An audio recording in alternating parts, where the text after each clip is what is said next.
The governor yesterday announces that we're going to start easing back into some sense of normalcy after May 1st. How's that going to look for us here in Chillicothe? Well, coming up, we'll visit with the president and CEO of the Chillicothe-Ross Chamber of Commerce. Coming up in just a moment with Mike Throne.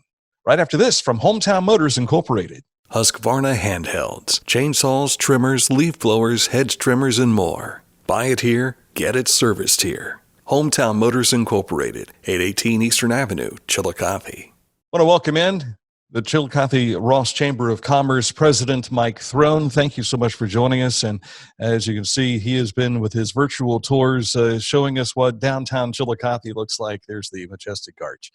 Looks like a beautiful day in your neighborhood. Yeah, I keep telling people this, but the virtual backgrounds on Zoom are the best because that way you don't get to see how bad our laundry room really is. This is the quietest place in the Throne household, in the Chamber South office. So you're not missing much by not seeing what this looks like. Well, if you could see what was truly behind me as well. I mean, I'm in the Litter Loft, which is in the old Classic Brands warehouse. And I've got a whole warehouse to just me right now. So that's how it goes, staying COVID free. Well, the governor yesterday made the announcement about we're going to start easing back into it. And I know there have been critics of this, but there have been a lot of people going, hey, great, this gives us a chance to maybe get my business somewhat back to normal. What are you hearing from the folks downtown? Because we have had a boom like downtown Chillicothe hasn't had probably since the late 1950s. And with that 50-year revival, man, the rug's been pulled out from underneath everybody. Yeah, I feel like, the guy who's been asked to comment on the demise of something, but it isn't a demise. I mean, what I know from our downtown businesses is there's a lot of anxiety, but there's also a lot of resolve. There's a lot of anxiety because the unknowns are so great, and we really won't be able to fully analyze the impact of everything that's gone on over the last month and a half or so until we get a little bit further, get a little distance from it. Maybe a year, 2 years down the road, we'll really know the full impact, and we'll have a lot more guidance on how much the Paycheck Protection Program and the SBA loans have helped a lot of these small businesses. But I think there's a lot of just questions being asked about what's going to happen, come May 1st or as we start to phase in. And so I think there's more questions than there are answers right now. And so I think that just keeps the anxiety moving along, really. Yeah, I know once the governor starts laying out the actual plan, we'll probably have some of those questions answered as best as possible. I know we focus on downtown a lot, and really because it's just been the story for the last, 3 years now, and how it continues to grow. But of course, your area encompasses far more than downtown Chillicothe. So I do want to eventually talk about some of the outlying areas. But if you could, tell me what you're hearing from some of these businesses, like restaurants. I mean, we've seen, and I know talking with Ryan over at the Old Canal Smokehouse here not long ago, I asked him, I said, how's things going? He says, we're doing all right. This was early on in the carryout deal. But then, we sat and kind of looked at each other and thought, are we learning things now that may stay in place from this point on? Yeah.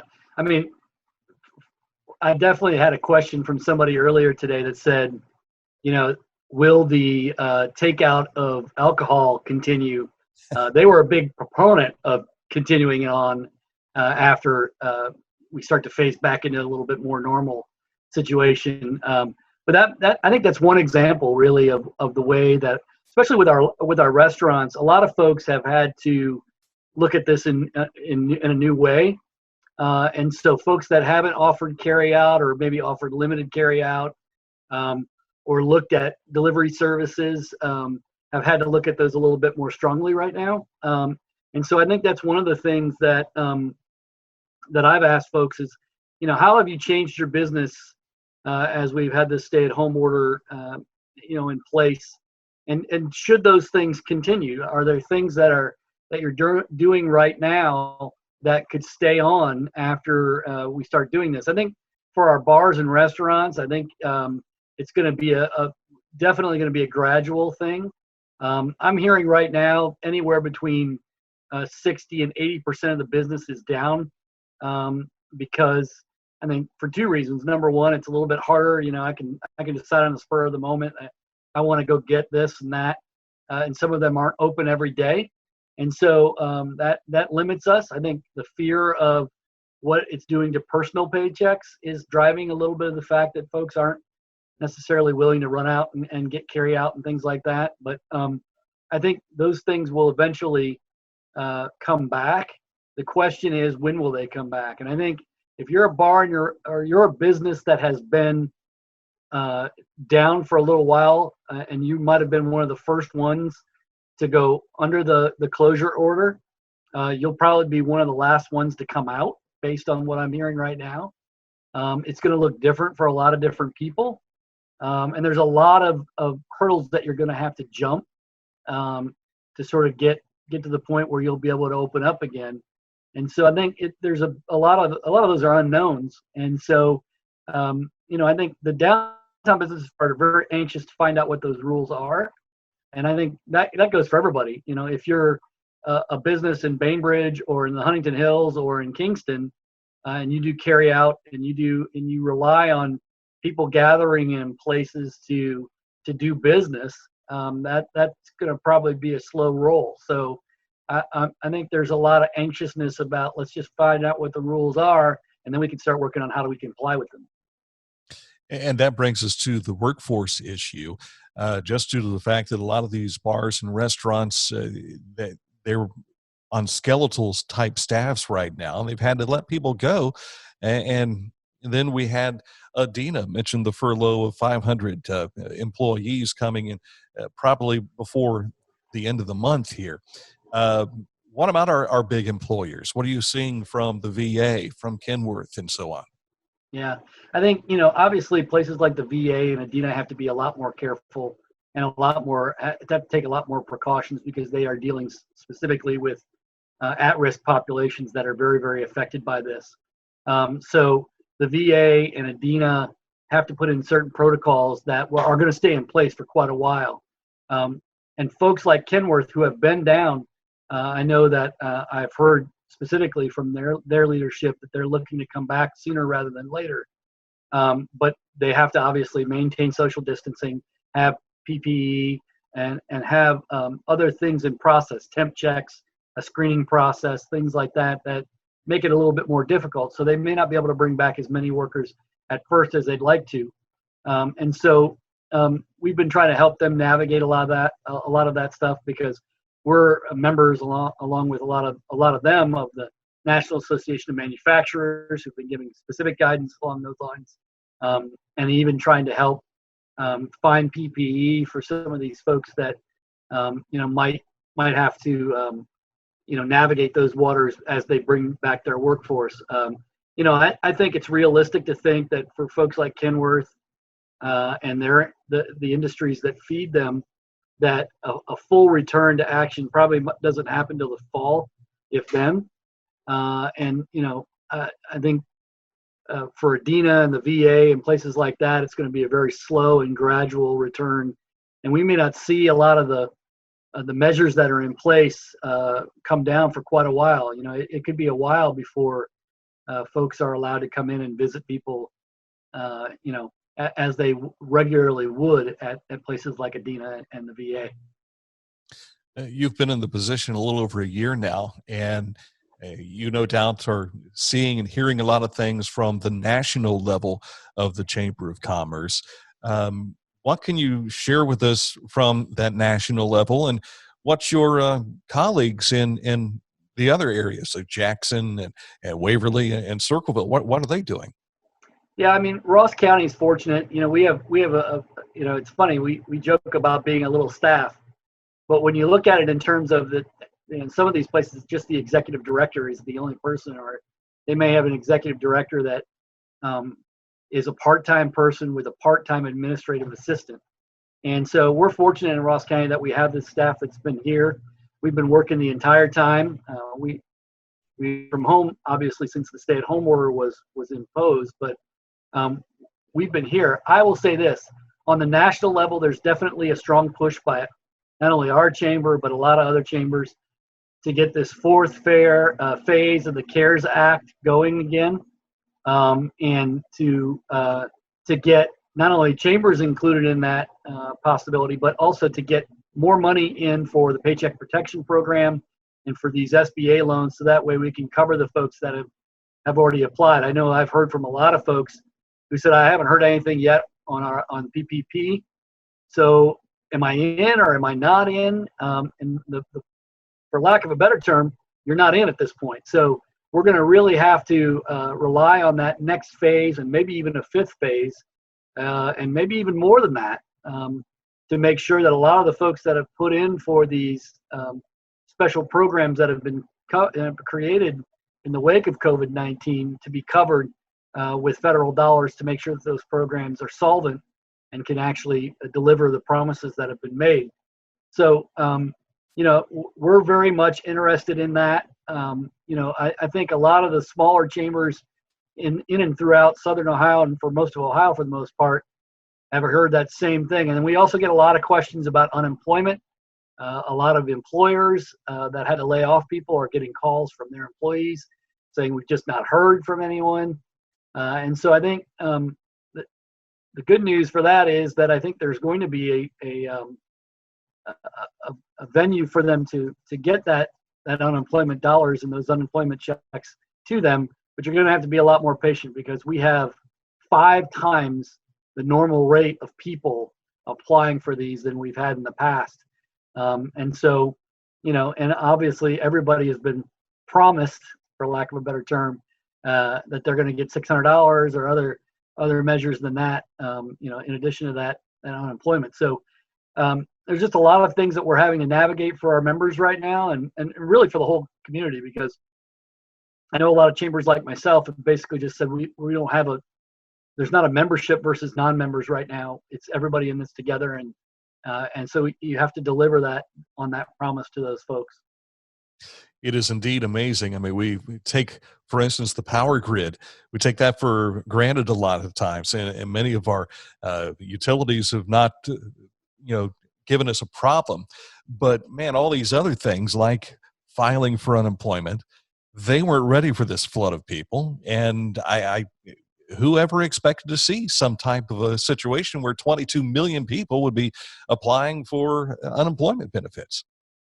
Yeah, I mean, I think, in defense of the folks that run Job and Family Services and run the unemployment services in both our state and for the federal government as well, I think, number one, you're right. We never expected this to be a situation. Even a recession taxed our unemployment services greatly.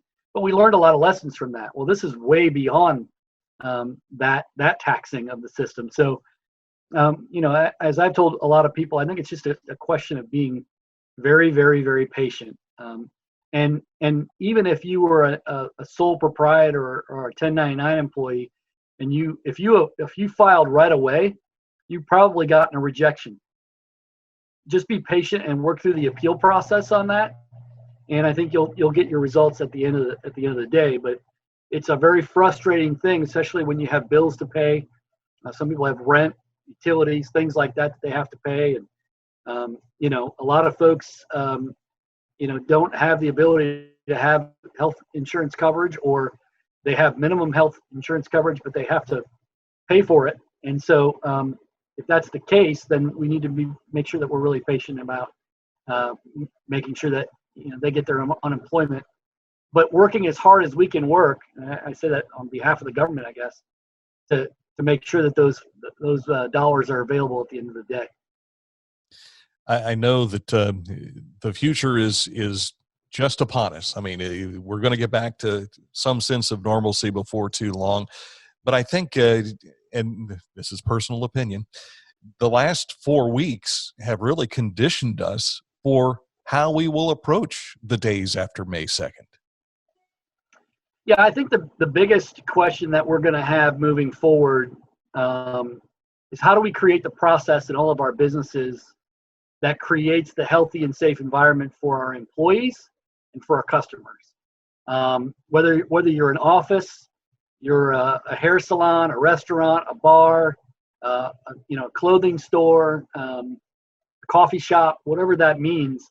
Do you have a process that screens and tests employees, their temperatures? Do you have a process by which you find somebody has an elevated temp, and so you say to them, you're going to need to get a test? I mean, the other part of this is, of course, we don't even have enough tests available for COVID-19 right now. So how do we do that? Who pays for that if that's a part of the equation? Do you have enough PPE available? Can it be made for you, or can you buy it? And then there's the ancillary issues of, some people rely upon transportation and childcare to go to their job every day. And some of that is public transportation. How quickly will that come back? How quickly will childcare providers be able to come back? So there's a lot of things that you'll have to navigate as you consider opening your business. And maybe you're a business that can sustain itself with everybody still staying at home and working. And if that's the case, do you do that for a little while so that way other people have PPE and other things available to them to allow them to open their businesses?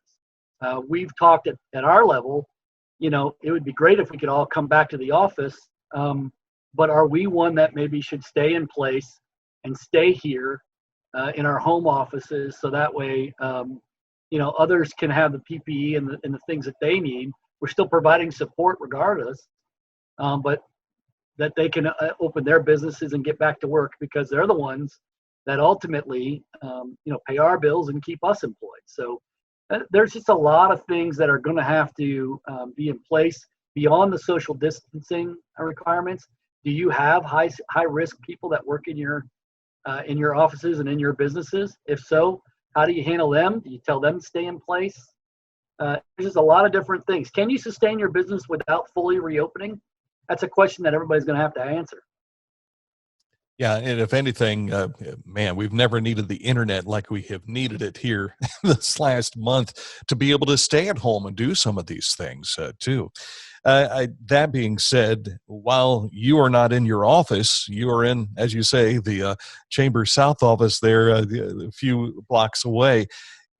Through the internet, you've been able to provide a lot of information for folks. What sort of resources are available for people who are chamber members and maybe potential chamber members?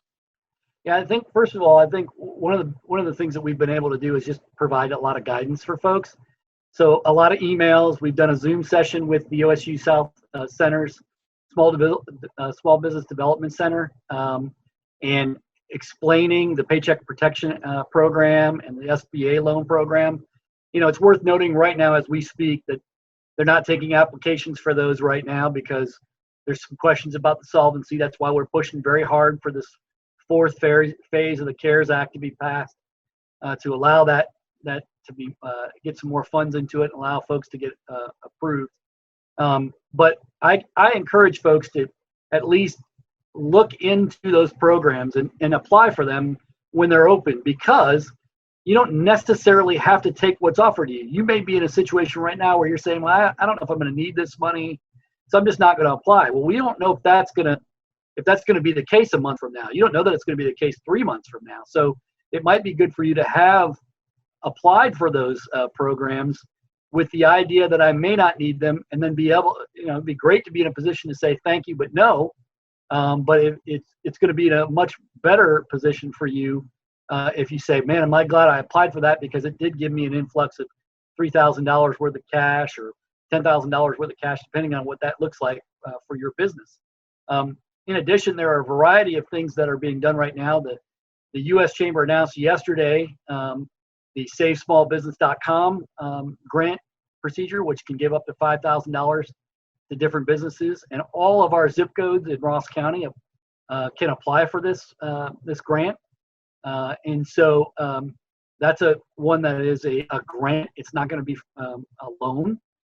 which a lot of these programs are forgivable loans, but there's also things that, obviously you got to look at your bank and what you're doing right now. And if you have a loan agreement with them right now, a lot of those places are at least postponing those payments. So we've been educating our members a lot on those types of things, and then just trying to make sure that folks understand that, look, these are bad times right now. It's difficult to think about a time when we're not going to be staying at home, but eventually we are going to be back to work, maybe limited to begin with, but eventually we'll be back up and running again. And so start thinking about all of those things and thinking about what it looks like for your business to be back up and running. And then think about what you could be doing right now that you've been putting off. And maybe some people have cycled on those things because we had a couple of weeks now, but a lot of people put off marketing plans. They put off bookkeeping and things like that. And those things can be caught up on now. I know I've been getting a lot of invoices from folks on things that maybe they forgot to invoice us on. We have not invoiced right now, but we're thinking about invoicing after May 1st for those folks that don't pay all at once. We're lucky in our sense that we do all our invoicing in December and usually get paid in January, which is good. But at the same time, we know that we've got some tough questions to ask ourselves. So we're asking our tough questions. Ask yourself those tough questions. So, and I think we'll keep doing a lot of that stuff. We'll do a lot of Zoom meetings here in the next month or so to give people more information. Quinn Studer, who is our annual dinner speaker, which was probably the last big event in Chillicothe before all this happened. He reached out to us yesterday, and he'd like to address our community. He's got a great fondness for us, and so we'll be setting something up with him in the next couple of weeks here to address, maybe how businesses can think and react to having to come back to work. So I think there's just a lot of different things that we can be asking ourselves. But if you need something from the chamber, certainly email us or send us a message, and we can get back to you as quickly as possible. Try to meet the needs that folks have. Well, one of the big dates this summer coming up is July 12th. That is when the Adena Worthingtons are slated to play the Ohio Village Muffins. I am the team captain, and Mike here has been our left fielder, sometimes an infielder as well, over the years. So stay in shape. Get ready for that. Yeah. I've extended an invitation to the governor to throw out the first pitch. So we'll see if first of all, if we see him or maybe it's someone from his office, but very much looking forward to that. Yeah. Well, good to see you. Thank you for what you're doing, and best of luck, and keep the family safe, and we will see you soon. Thank you, Dan.